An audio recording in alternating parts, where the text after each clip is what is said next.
Lakh mobile बाहायग्रा सुबुंफोरनि थाखाय मोनसे गेदेर खौरां 15 साननि गेजेराव 18 लाखसो सिम कार्डफ्रा बन्द जानो हागौ। नंगौ, नोंथाङा थारखौनो खोनादों। 18 लाखसो सिम कार्डनि मबाइल फोनांजाबनायखौ बन्द खालामनाय जासिगोन होनना बे समाव मिथिनो मोननाय जादों। बे सिम बन्द खालामनायनि सायाव मिरु सरकारा गोख्रों थिरांथा लादों। 28,220 नम्बरफोरखौ ब्लक खालामनो थाखाय बिथोन होदों होनना बे समाव मिथिनो मोननाय जादों। नोंथांनि मबाइल नाम्बाराबो बे फारिलाइनि गेजेराव सोफाजागोन नामा? टेलिकम बिफाना जिअ आरो एयारटेल बायदि कम्पानिफोरनो बे बिथोनखौ हरदों।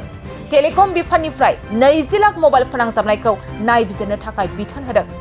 सुलुंनिफ्राय मिथिनो मोननाय बादिब्ला साइबार क्राइमखौ दबथायनो थाखाय मिरु सरकारा बे गिदिर थिरांथाखौ लादों आरो डिजिटेल थगायग्राफोरनि हेंथायै सरकारा गोख्रों साजा लागोन होनना बे समाव मिथिनो मोननाय जादों।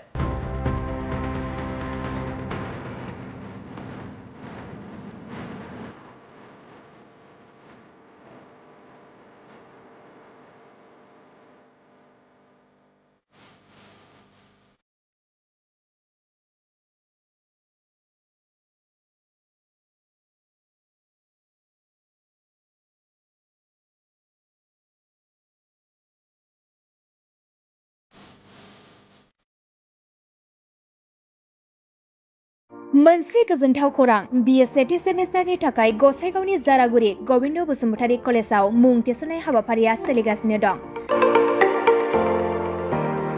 गिबि 100 फरायसाफोरनि थाखाय स्पेशेल अफार आरो गुबुन गुबुन रोखोमनि बेसेन नाङै क्लासनि सुबिदा होनानै मुं थिसननाय हाबाफारिया सोलिगासिनो दं।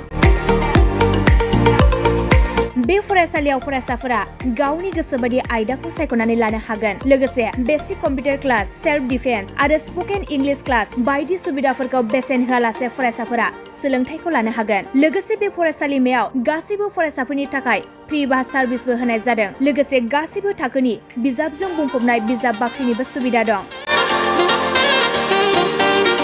आरो बे खेबनिफ्राय एग्जाम सेन्टार हिसाबै फरायसाफोरा गावनिनो आंगो गबिन्द बसुमतारी फरायसालिमायावनो आनजाद होनो हागोन। बिनिखायनो गासैबो जौसिन फरायसालिनिफ्राय उथ्रिसारनाय फरायसाफोरखौ गबिन्द बसुमतारी फरायसालिमायाव खम बेसेनावनो एडमिसन लानानै गोबां सुबिदाफोरनि खाबु लानो हागोन। बांसिनै मिन्थिनो थाखाय 9101784754 7002 71929 97066808878 नम्बराव नोंथांमोना खौरां लानो हागोन।